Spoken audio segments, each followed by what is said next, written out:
Everyone's heard of protein, but one of our viewers wants to know, what's plant protein?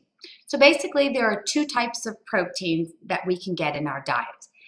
Animal proteins are sources that come from animals. So we have dairy, milk, cheese, yogurt, eggs, fish, chicken, beef, all kinds of meat. So anything that comes from an animal is considered animal protein.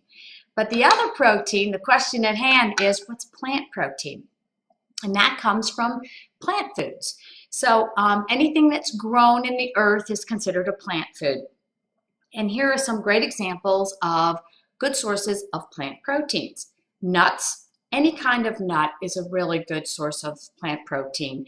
Peanut butter, legumes, all kinds of beans, vegetables, all kinds of vegetables, grains. So you can get in your diet from vegetables and grains and nuts and seeds and legumes, soybeans. They're all good sources, but they're not all equal. So you need to check the package, look at the label, and look at the amount of protein in each serving.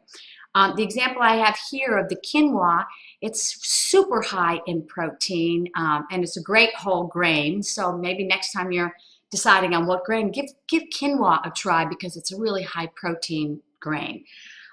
Nuts, don't worry about the fat. Remember, it's healthy fat, and just keep the portion small.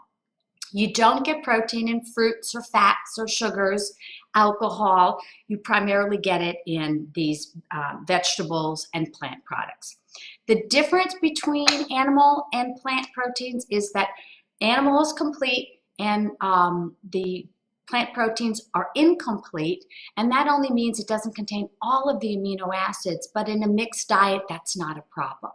And if you're wondering how much you need, gals, you need about 50 grams a day, guys about 62 grams a day.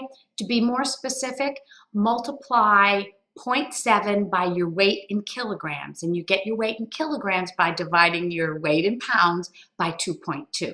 So the choice is yours. Protein is essential. It needs to be part of your diet, so you get to choose.